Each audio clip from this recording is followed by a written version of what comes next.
Bir içeceğin kaderi bazen bir gökdelenin tepesinde değil, sessiz bir kasabanın ahşap rafları arasında şekillenir. Bir asırdan uzun süredir anlatılan bu hikaye yalnızca bir markanın değil, yükselen, düşen ve yeniden ayağa kalkan insanların hikayesidir. O dönemde kimse bunun küresel bir sembole dönüşeceğini bilmiyordu. Sadece bir eczanede cam bardaklara dolan bir karışım vardı.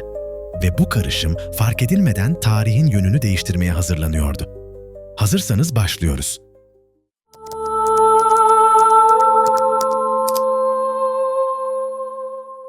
19. yüzyılın sonlarında Amerika'nın güneyi hala iç savaşın izlerini taşıyordu. Demiryolları şehirleri birbirine bağlıyor, fabrikalar yükseliyor, eski barlar yerine yeni buluşma noktalarına bırakıyordu. Eczaneler yalnızca ilaç alınan yerler değildi. Gaz lambalarının altında parlayan soda çeşmeleri, patentli tonikler ve şuruplarla dolu raflar. Sohbetin, dedikodunun ve gündelik hayatın merkezindeydi. Mermer tezgahlara yaslanan müşteriler, siyaset ve hava durumunu tartışırken, tezgahın arkasında bir eczacı kendi elleriyle haplar ve şuruplar hazırlıyordu. Bu dünyanın içine Suriyeli bir göçmen tüccarın oğlu ve Kuzey Karolinalı bir annenin çocuğu olan genç bir adam adım attı. Carl Bradom. Merakıyla hırsını birleştiren bu genç, ileride adının nesiller boyunca anılmasına yol açacak bir fikrin henüz farkında değildi. Bradom, 1867 yılında Kuzey Carolina'nın küçük sahil kasabası New Bern'de doğdu. Limana yanaşan gemiler Karayipler'den şeker ve baharat getirirdi. Çocukluğu babasının bakkal dükkanında geçti. Burada hem ticaretin dürüstlüğünü hem de yaşadığı topluluğun zevklerini öğrendi. Başarılı bir öğrenciydi ve hayali doktor olmaktı. Üniversite eğitimini Kuzey Carolina'da başlattı. Ardından Baltimore'daki Tıp ve Cerrahi Koleji'ne geçti. Ancak o dönemde eğitim, burslarla değil, ailelerin maddi gücüyle sürdürülüyordu. Babasının işi bozulunca bu hayal yarım kaldı. Bradom için bu bir son değil, yön değişikliğiydi. Tıp bilgisini eczacılığa yönlendirdi. Çıraklık yaptı ve sonunda Middel'a ile Pollock caddelerinin köşesinde kendi eczanesini açtı. Kısa sürede burası yalnızca reçete doldurulan bir dükkan olmaktan çıktı. Gayri resmi bir buluşma alanına dönüştü. Çiftçiler, denizciler ve tüccarlar burada durur, sohbet eder, Bradom'un hazırladığı ev yapımı içecekleri denerdi. Eczanenin kalbi ise soda çeşmesiydi. Uzun boylu, güler yüzlü ve kimyaya yatkın olan Bradom, eczanesini cazibe merkezine dönüştürmeyi başarmıştı. Çeşitli karışımlar arasında 1893 yılında geliştirdiği gazlı bir içecek öne çıkıyordu. Amaç basitti. Mideyi yatıştırmak ve ferahlatıcı bir enerji sağlamak. Karbonatlı su, şeker, karamel, vanilya, nadir yağlar ve kola fıstığı özünü bir araya getirdi. Bu karışıma kendi adını verdi. Brad'in içeceği. Zencefilli gazoz ve sarsaparilla gibi diğer içeceklerin yanında sunuluyordu. Müşteriler bu yeni tadı benimsedi. Aroması zengindi, bitişi yumuşaktı. Zamanla adıyla sipariş edilmeye başlandı. Bradom bunun yalnızca tezgah arkasında kalmayacak bir potansiyel taşıdığını hissetti. O dönemde bir içeceği markalaştırmak ve şişeleyerek geniş kitlelere ulaştırmak hala yenilikçi bir fikirdi. En bilinen örnek birkaç yıl önce Atlanta'da ortaya çıkan Coca-Cola'ydı. Bradom bu başarıyı dikkatle izliyor, kendi formülünün de sadık bir kitle bulabileceğine inanıyordu. Bilimsel bilgisini pazarlama sezgisiyle birleştirerek içeceğe yeni bir kimlik kazandırdı. 1898'e gelindiğinde isim netleşmişti. Pepsi Cola. Bu ad, sindirime gönderme yapıyor, pepsin ve hazımsızlık kavramlarını çağrıştırıyordu. Aynı zamanda kola fıstığından gelen kafeinle giderek büyüyen kola ailesine ait olduğunu da ima ediyordu. 1902 yılında Bradom, Pepsi Cola şirketini resmen kurdu. Markasını tescil ettirdi ve şurubu yerel şişeleyicilere satmaya başladı. Girişim artık küçük bir eczanenin sınırlarını aşıyordu. 1904'te üretim özel bir tesise taşındı. Yıllık şurup satışı 20.000 galonu geçmişti.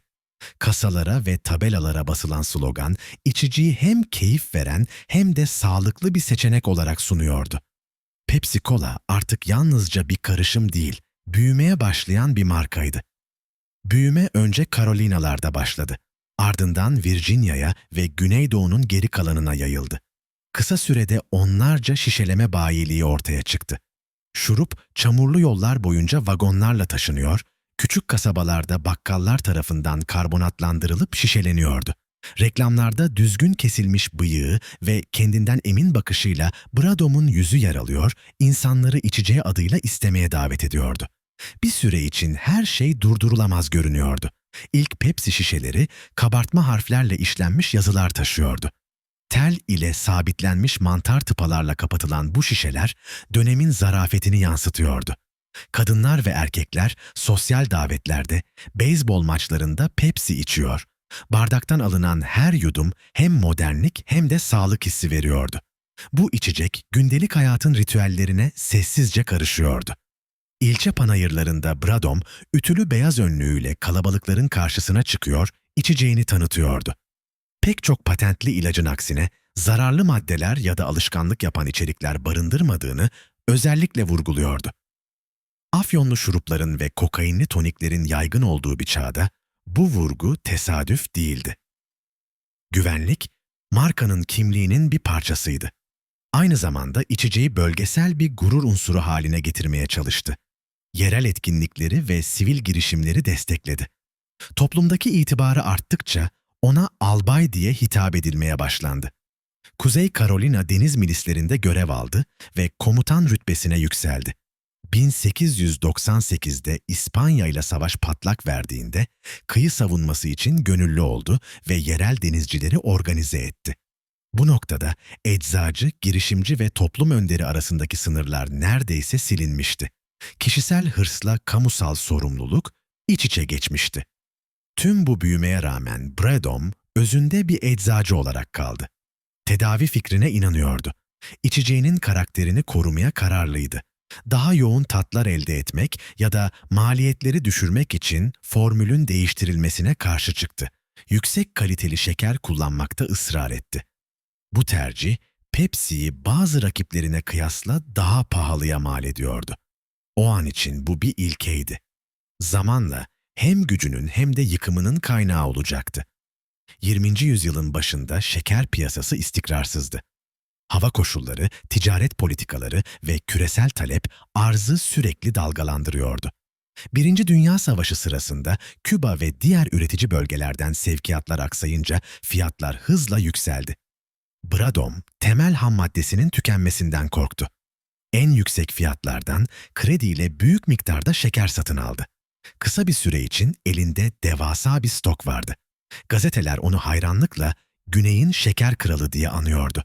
Ancak yükseliş ne kadar hızlıysa düşüş de o kadar sert oldu. Savaş sona erdi. Nakliye hatları açıldı. Piyasaya bol miktarda şeker girdi. Fiyatlar birkaç ay içinde dramatik biçimde düştü. Bradom, pahalıya aldığı stokları büyük kayıplar olmadan elden çıkaracak bir yol bulamadı. Alacaklılar kapıya dayandı. 1923 yılında Pepsi Cola şirketi iflas etti. İşletme kayyuma devredildi. Varlıklar borçları kapatmak için açık artırmayla satıldı. Talihin acı bir ironisi vardı. Eczanesine kalabalıkları çeken içecek yoluna devam etti. Ama onu yaratan adam her şeyini kaybetti.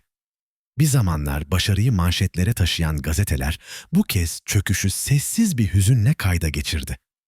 Bradom eczanesine geri döndü. Yeniden karışımlar hazırladı, reçeteler doldurdu, komşularını dinledi. İçecek imparatoru olarak geçirdiği dönem geride kalmış gibiydi. Bu dönem PepsiCo destanının ilk ahlaki çatlağını da görünür kıldı. Zanaatkarlıkla ölçek arasındaki gerilim, içeriğin saflığıyla büyüme iştahı arasındaki ince çizgi. Pepsi'nin ikinci perdesi artık tek bir mucidin hikayesi değil, markayı 1920. yıllar boyunca hayatta tutan anlaşmaların, kaçırılan fırsatların ve geçici umutların öyküsüydü. Bradom'un iflasının ardından Pepsi Cola markası el değiştirmeye başladı. Virginialı yatırımcı Roy C. Meargel, markayı açık artırmadan satın aldı. Amacı bu sönmüş kıvılcımı yeniden ateşlemekti. 1923'te yeni bir Pepsi Cola şirketi kurdu. Bradom'un eski şişeleyicilerinden bazılarını geri çağırdı ve şurubu tekrar piyasaya sürmeye çalıştı. Ancak karşısında artık ulusal ölçekte kök salmış bir rakip vardı. Coca-Cola, sermayesi ve dağıtım ağıyla ulaşılması zor bir noktadaydı. Meergel'in girişimi kısa sürede finansal sorunlara sürüklendi. Ödemeler aksadı, alacaklılar devreye girdi ve marka yeniden kayyumların eline geçti. Birkaç yıl boyunca Pepsi, bir avukatın ofisinde saklanan bir isimden ve bir tariften ibaret kaldı. Bir zamanlar panayırlarda köpüren içecek artık sadece geçmişin bir hayaletiydi. Ta ki bu tarifte farklı bir gelecek gören bir şekerci ortaya çıkana kadar. Charles Gott, New York merkezli Loft Incorporated'ın başındaydı. Şekerlemeler ve gazoz dükkanlarından oluşan bu zincir, 1920'ci yılların sonlarında Coca-Cola ile sorunlar yaşamaya başlamıştı. Şirket şurubu yüksek fiyatla satıyor ve indirim taleplerini reddediyordu. Good için bu durum hem ticari bir çıkmaz hem de kişisel bir hayal kırıklığıydı. Alternatif arayışı onu Pepsi Cola formülüne götürdü. 1931 yılında markayı kayyumlardan satın aldı. Loft'un şeker fabrikasının üst katlarına geçici bir şişeleme hattı kuruldu. Good bir kimyager değildi. Ancak müşterinin beklentisini sezme konusunda güçlü bir içgüdüye sahipti. Uzmanlardan şurubu daha tatlı ve daha yoğun hale getirmelerini istedi. Aynı zamanda markanın görsel kimliği yenilendi. Kıvrımlı yazılar, kırmızı, beyaz ve mavi renkler, ekonomik sıkıntıların ortasında Amerikalılara tanıdık ve güven verici bir his sunuyordu. Good'un en cesur hamlesi ise şişeydi. Büyük buhran yıllarında bir nikel ciddi bir paraydı. Coca-Cola onlarca yıldır 6,5 onsluk şişesini bu fiyata satıyordu. Good aynı bedelle 12 onsluk bir Pepsi sunmaya karar verdi. Bir nikel karşılığında 2 kat ürün. Bu basit denklem parası sınırlı aileler için güçlü bir vaatti. 1934'te bu vaadi duyurmak için hazırlanan reklam, tarihe geçecek bir ezgiye dönüştü. Radyolardan yayılan jingle, ülkenin dört bir yanında yankılandı. Berber dükkanlarında, okul bahçelerinde, evlerin salonlarında aynı sözler tekrarlandı.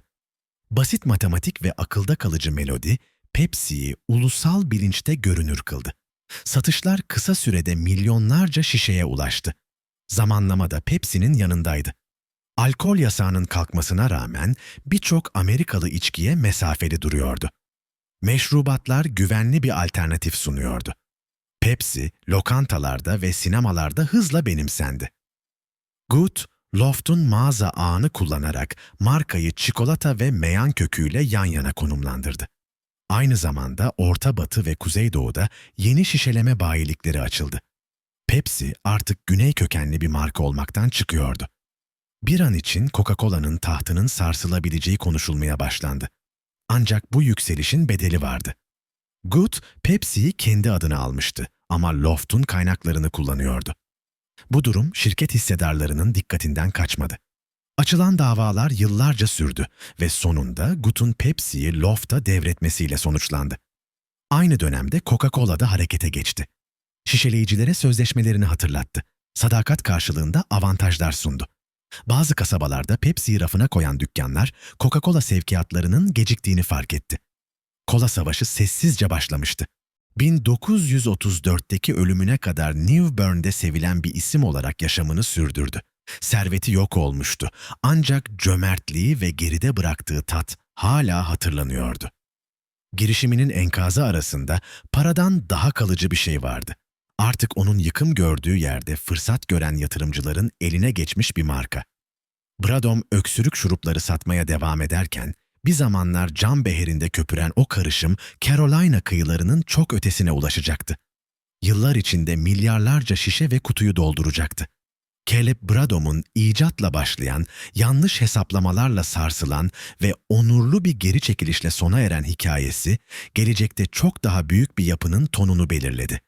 Tek bir vizyonun bir topluluk tarafından beslenip kontrol edilemeyen ekonomik güçlerle sınandığında, küçük bir kasaba eczanesinden küresel bir holdingin temelini nasıl atabileceğini gösterdi. 1938'e gelindiğinde hukuki baskılar ve yönetim krizleri Good'un istifasını getirdi. Pepsi, bağımsız bir şirket olarak yoluna devam etti. Yönetimi devralan Richard Gilbert ve Walter Mack stratejiyi yeniden tanımladı. Fiyat avantajının işe yaradığını biliyorlardı. Ancak markayı ucuzlukla sınırlamanın risklerini de görüyorlardı. Özellikle Mac, Pepsi'nin genç ve modern bir kimlik kazanması gerektiğine inanıyordu. Bu dönüşümün en çarpıcı adımlarından biri pazarlamada atıldı.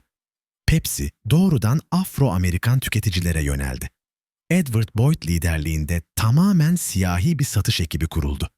Siyahi gazetelerde klişelerden uzak, arkadaşlarıyla Pepsi içen insanların yer aldığı reklamlar yayımlandı. Bu yaklaşım sadece müşteri tabanını genişletmedi. Kurumsal Amerika'da kimin görünür olabileceğine dair algıyı da zorladı.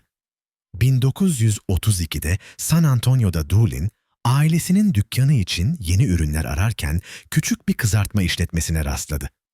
Burada tattığı mısır cipsleri, Fritos, onu etkiledi. $100 tarifi ve birkaç ekipmanı satın aldı. Üretim annesinin mutfağında başladı. Aile bireyleri cipsleri elle paketleyip kapı kapı sattı. Doolin'in hedefi basitti. Ucuz malzemelerle, lezzeti ve pratikliği sayesinde değerli görülen bir atıştırmalık yaratmak. Zamanla üretim sürecini geliştirdi. Her cipsin hafif ve çıtır olmasını sağlayan bir yöntem oluşturdu. Kısa sürede mutfak bir fabrikaya, yerel satışlar bölgesel bir ağa dönüştü. Büyük buhran sırasında zorlanan Barrett şirketinin ekipmanlarını satın aldı ve kendi işini kurdu. Lay, ince dilimlenmiş ve taze patates cipsinin sadeliğine inanıyordu. Günlük dağıtım yapan bir satış ağı kurarak raftaki bayatlık sorununu aştı. Güney boyunca yayılan bu model, Lay's'i evlere taşıdı. İkinci Dünya Savaşı yılları yeni sınamalar getirdi. Şeker karneye bağlandı, cam şişeler kısıtlandı. Pepsi'nin büyük şişesi bu kez dezavantaja dönüştü. Yine de şirket ayakta kaldı. Cephedeki askerler zaman zaman Pepsi ile tanışıyor, eve döndüklerinde bu tadı hatırlıyordu. 1945'te yolları kesişti. İki adam birbirlerinin ürünlerini dağıtma kararı aldı. Frito Company Texas'ta Lay's patates cipslerini satacak, işbirliği büyüdükçe daha büyük bir düşünce kendini hissettirdi. Ulusal ölçekte bir atıştırmalık devinin inşası. 1950'lere gelindiğinde Lay's patates cipsleri Amerikan mutfaklarının vazgeçilmezi haline gelmişti. Doolin ve Lay'ı birleştiren şey sadece atıştırmalıklar değildi. Her ikisi de kaliteyi ve tedarik zinciri kontrolünü merkeze alan bir anlayışı paylaşıyordu. Doolin, iş hayatını kişisel gelişimle birlikte yürütüyordu. Denge arayışını bir alışkanlık haline getirmiş, bu yaklaşım yaygın bir uygulama haline gelmeden çok önce çalışanlarını yoga ve meditasyona teşvik etmişti. Lay ise odağını başka bir yere çevirmişti. Dağıtım. Satışı kolaylaştırmak için önceden fiyatlandırılmış ambalajlar kullandı. Sistemleri daha sıkı yönetebilmek adına kök yönetim altyapılarına yatırım yaptı. 1959'da Doolin'in sağlığı onu ön safta olmaktan alıkoydu ve aynı yıl hayatını kaybetti. Savaş sona erdiğinde Amerika büyük bir dönüşümün eşiğindeydi. Banliyöler büyüyor, fabrikalar durmaksızın üretiyordu. Yeni bir gençlik kültürü doğuyordu. Müzikle, televizyonla ve kendi tercihleriyle şekillenen bir kuşak. Artık mesele sadece ucuzluk değildi. İnsanlar hayallerini ve kimliklerini yansıtan markalar istiyordu. Pepsi yönetimi bunun farkındaydı.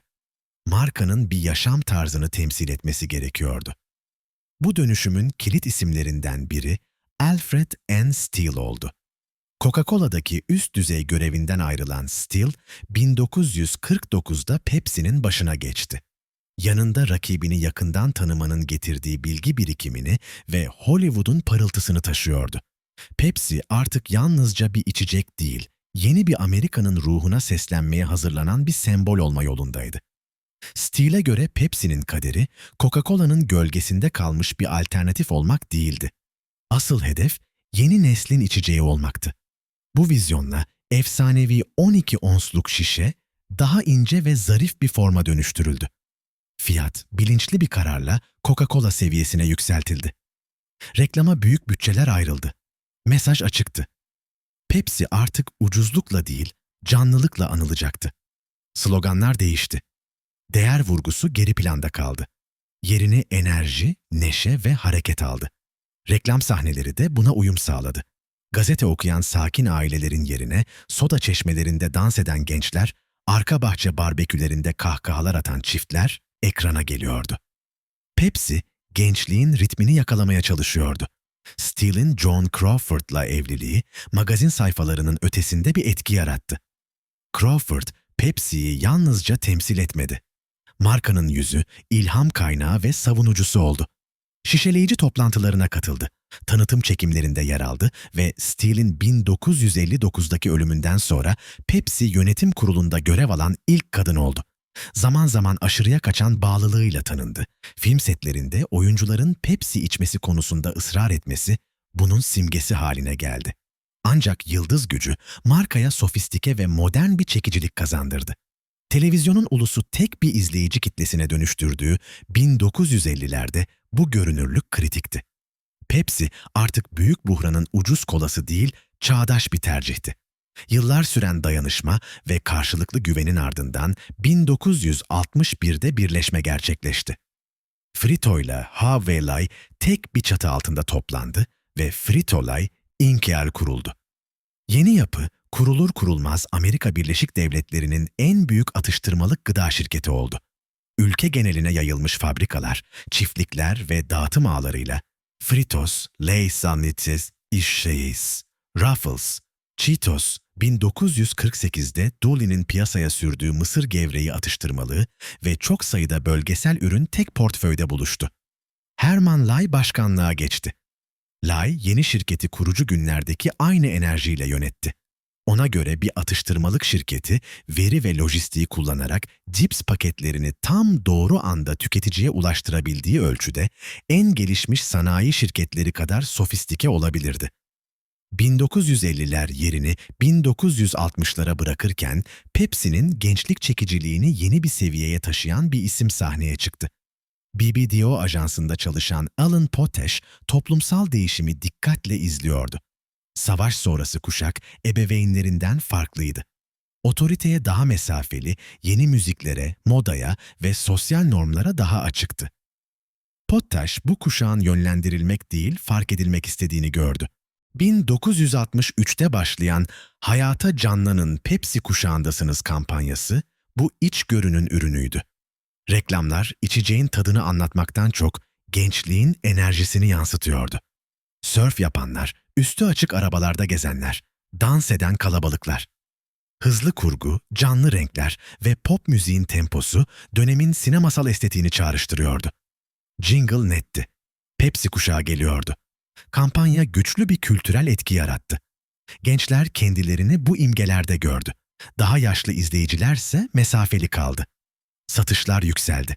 Pepsi'nin ABD kola pazarındaki payı uzun yıllar sonra ilk kez çift haneli rakamlara ulaştı. Coca-Cola karşılık verdi ancak bir süreliğine ivme Pepsi'nin elindeydi. Rock konserleri, televizyon özel programları ve gençlik ikonlarıyla kurulan bağ, bir içeceğin bir kuşağın kimliğinin parçası olabileceğini gösterdi. Bu fikir, pazarlamanın geleceğini şekillendirecekti. 1964'te Pepsi bir sınırı daha aştı. Diet Pepsi piyasaya sürüldü. Bu, Amerika Birleşik Devletleri'nde ulusal ölçekte dağıtılan ilk diyet kolaydı. Yeni onaylanan yapay tatlandırıcılarla formüle edilen içecek, özellikle kilo kontrolüne önem veren kadınlara hitap edecek şekilde konumlandırıldı. İnce modellerin yer aldığı reklamlar, kalorisiz kola vaadini öne çıkardı. Başlangıçta dar bir kitleye seslense de, Diet Pepsi ileride büyüyecek fitness ve diyet kültürünün erken bir işaretiydi. Aynı dönemde Pepsi, kola dışına açılma stratejisinin ilk adımlarından birini attı. Tip Corporation'dan Mountain Dew satın alındı. Başlangıçta Tennessee dağlarında viski karışımı olarak kullanılan bu içecek, yüksek enerjili, narenciye aromalı bir soda olarak yeniden konumlandırıldı. Kırsal ve banliyö gençliğini hedefleyen sloganlarla Mountain Dew, zamanla kendi başına dev bir markaya dönüştü. 1960'lı yıllar Pepsi için yalnızca reklamdan ibaret değildi. Şirketin iç yapısı da dönüşüyordu. Yönetim profesyonelleştirildi. Mühendisler ve MBA mezunları işe alındı. Şişeleme tesislerine ve dağıtım ağlarına yatırımlar yapıldı. Amaç, Pepsi'yi şehir lokantalarına olduğu kadar banliyö süpermarketlerine de soğuk ve tutarlı şekilde ulaştırmaktı. Coca-Cola bağımsız şişeleyicilere dayalı sistemini sürdürürken Pepsi daha fazla kontrol sağlamak için kendi şişeleme operasyonlarını denemeye başladı. Donald M. Kendall, Pepsi Cola'nın başına yeni getirilmişti. Eski bir deniz kuvvetleri pilotu ve ardından Pepsi satış temsilcisi olarak yükselen Kendall, kariyerini büyük ölçüde kişiliğinin gücüyle inşa etmişti. Pepsi'nin geleceğini çeşitlendirmede görüyordu. Meşrubat işi mevsimsel dalgalanmalara açıktı. Tüketici zevklerindeki değişimler karşısında kırılgan olabilirdi. Atıştırmalıklar ise yıl boyunca tüketiliyor, süpermarketlerde ve otomatlarda içeceklerle yan yana satılıyordu. Kendall, Frito-Lay'in her hafta on binlerce perakendeciye doğrudan teslimat yapan dağıtım ağına hayrandı. Pepsi'nin içecek kökenlerini Frito-Lay'in atıştırmalık gücüyle birleştirmenin verimlilik, erişim ve pazarlık gücü yaratacağını düşündü. Herman Lay de büyük bir içecek şirketiyle yan yana gelme fikrine sıcak bakıyordu. Tuzlu bir cipsin soğuk bir içeceği çağırdığına inanıyordu. Bu ikili doğal bir eşleşmeydi. Asıl mücadele, bu birleşmenin her iki şirketin karakterini koruyacağına ve gerçek bir sinerji doğuracağına yönetim kurullarını ve hissedarları ikna etmekti. Gazetecilerden uzak, otel odalarında ve toplantı salonlarında aylarca süren görüşmeler yapıldı. Bir tarafta büyük hamleler için hevesli, karizmatik ve gözü kara Kendall vardı. Karşısında ise kurduğu yapıyı korumaya çalışan, daha temkinli ve deneyimli Lay oturuyordu. İkisi de hızla büyüyen bir atıştırmalık işinin hala isyankar görülen bir kola şirketiyle birleşmesinin markaları sulandıracağından korkan şüphecileri aşmak zorundaydı. 1965'te anlaşma sağlandı. Pepsi Cola ile Frito-Lay birleşti ve PepsiCo Inc. kuruldu. Herman Lay yönetim kurulu başkanı oldu. Donald Kendall ise başkan ve CEO olarak göreve geçti. Birleşme, yıllık geliri yarım milyar doları aşan, cipslerden kolaya, puf atıştırmalıklardan narenciye sodalarına uzanan bir yapıyı ortaya çıkardı. Yeni strateji, iki şirketin gücünü aynı hat üzerinde birleştirmekti. Süpermarket rafları ve otomatlar. Pepsi kamyonları artık sadece gazlı içecek kasalarını değil, Fritos kutularını da taşıyacaktı. Frito-Lay'in dağıtım şoförleri Pepsi'yi küçük perakendecilere ulaştıracaktı. Satış ekipleri çapraz eğitim aldı. Promosyonlarda cips ve kola birlikte sunuldu. İndirimli paketler tüketiciyi bu kombinasyona yönlendirdi. Tuzlu atıştırmalıklarla tatlı gazlı içecekler arasındaki bağ Amerikan kültüründe daha da pekişti. PepsiCo'nun doğuşu sembolik bir mesaj da veriyordu. Pepsi artık yalnızca bir rakip değil, dünyanın en güçlü gıda şirketleriyle boy ölçüşebilecek bir holding kurma iddiasını ortaya koymuştu. Coca-Cola, Pepsi'nin yeniliklerini uzun süre küçümsemişti. Şimdi karşısında daha büyük sermayeye, daha geniş bir portföye ve daha güçlü bir genişleme arzusuna sahip bir yapı vardı. Pepsi'nin kırmızı beyaz mavi glob kimliğiyle Frito'nun mısır cipsi mirası aynı logo altında market raflarında yan yana duruyordu. Tüketiciler ilk kez atıştırmalık ve gazlı içeceği kapsayan birleşik bir marka ailesiyle karşılaşıyordu. Şirketin içinde ise yeni bir sınav başladı. İki kurumsal kültürü tek bir düzene oturtmak, şişeleme dünyasıyla tarım ve üretim ihtiyaçlarını dengelemek, üstelik giderek karmaşıklaşan düzenleyici ortamda yol almak. Yine de bu birleşme, PepsiCo'yu bölgesel bir girişimden küresel bir deve dönüştürecek genişleme döneminin kapısını araladı. 1966'da Doritos piyasaya sürüldü. Başlangıçta acı biber ve peynir aromalı bir tortilla cipsiydi. Zamanla dünyanın en çok satan atıştırmalıklarından birine dönüştü. 1970'ler Pepsi ile Coca-Cola arasındaki rekabetin en gösterişli döneminin başlangıcını işaret etti. Pepsi gençliğin sembolü haline gelirken Coca-Cola ise eski imajına sıkıca tutunmaya çalıştı. Amerikan geleneği. Pepsi yöneticileri pazar payı kazanmak için gençlerin televizyon izlediği, müzik dinlediği ve yeni yaklaşımları benimsediği yerlerde olmaları gerektiğini anladılar. Reklamlara büyük miktarda para yatırdılar. Rock yıldızları, sörfçüler ve uzun saçlı çocukların yer aldığı sahneler öne çıktı. 1971'de yayımlanan "Dünyaya bir Coca-Cola almak istiyorum" reklamı, bir tepede uyum hakkında şarkı söyleyen çok kültürlü bir koroyu konu alarak küresel bir sansasyon yarattı. Şarkı listelerde yükseldi ve reklam, Amerikan gücünün giderek daha fazla farkında olan bir dünyada Amerikan markasının imajını yumuşattığı için övgü topladı. Hamle, sadakati değil kişisel zevki merkeze koyarak kola savaşlarını başka bir düzleme taşıdı.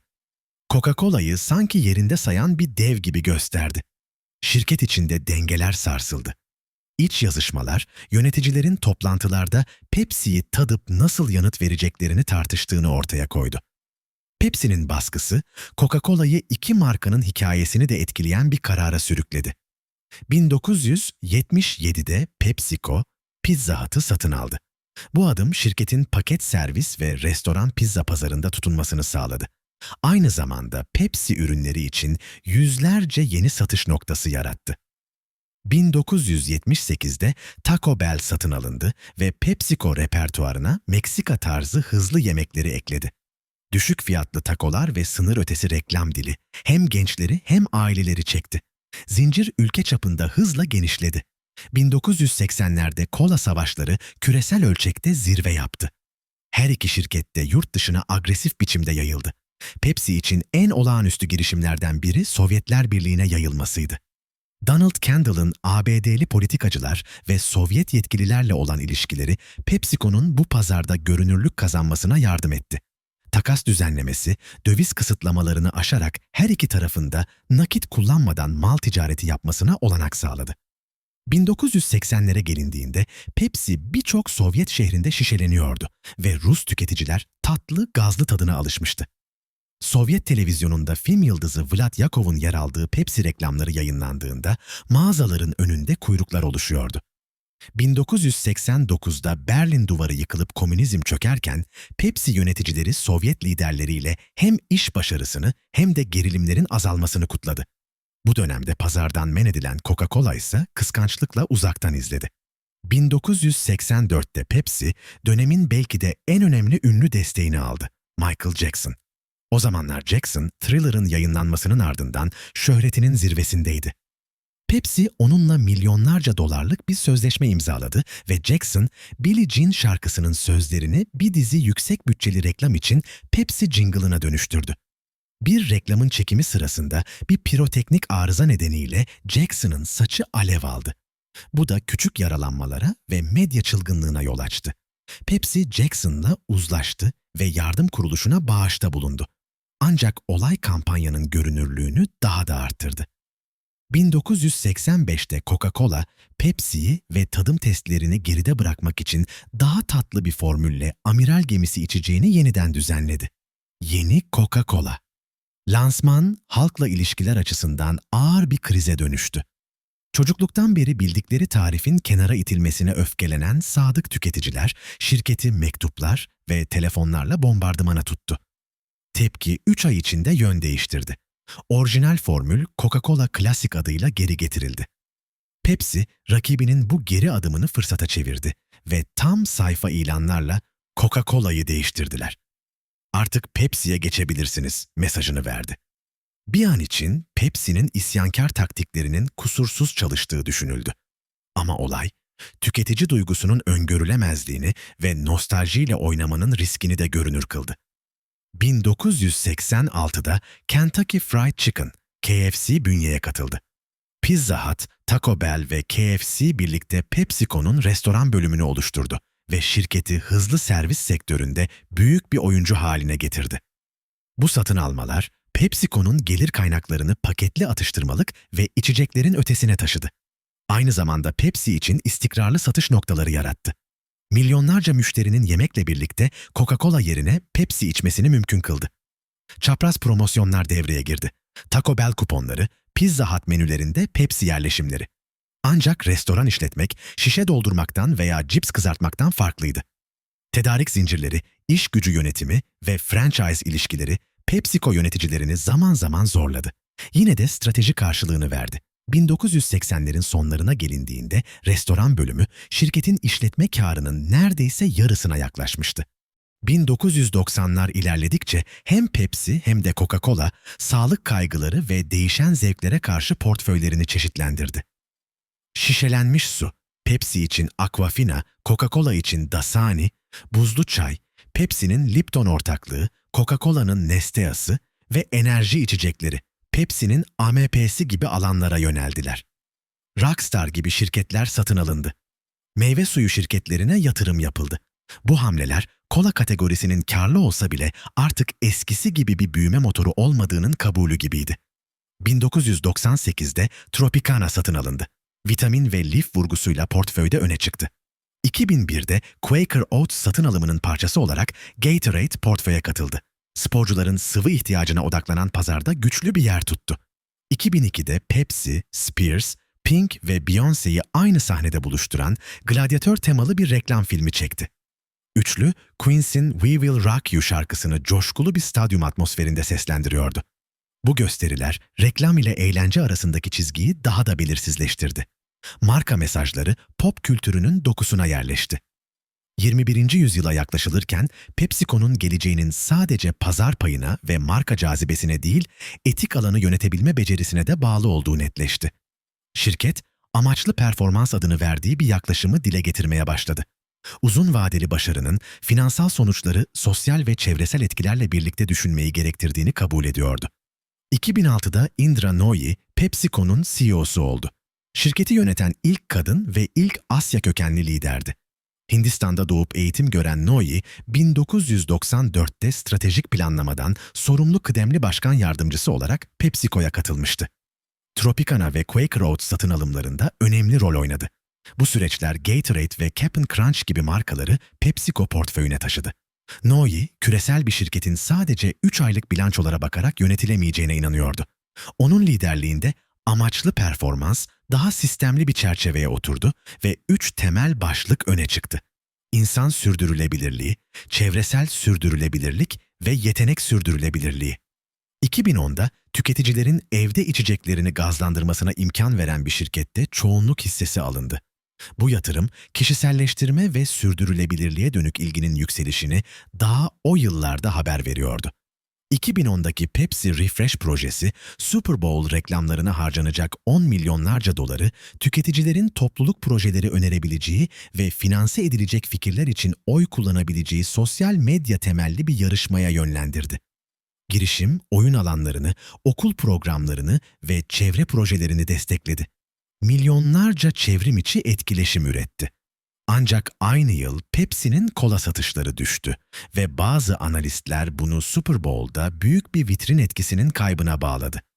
2011'de PepsiCo, daha az kalorili ama diyet soda tadı istemeyen tüketicilere yönelik olarak şeker ve yapay tatlandırıcı karışımıyla üretilen Pepsi Next'i piyasaya sürdü. Ürün, bazı pazarlarda sınırlı bir başarı yakaladıktan sonra geri çekildi. 2013'te başlayan Super Bowl devre arası gösterisi sponsorluğu, markayı Amerikan pop kültürünün merkezine taşıdı.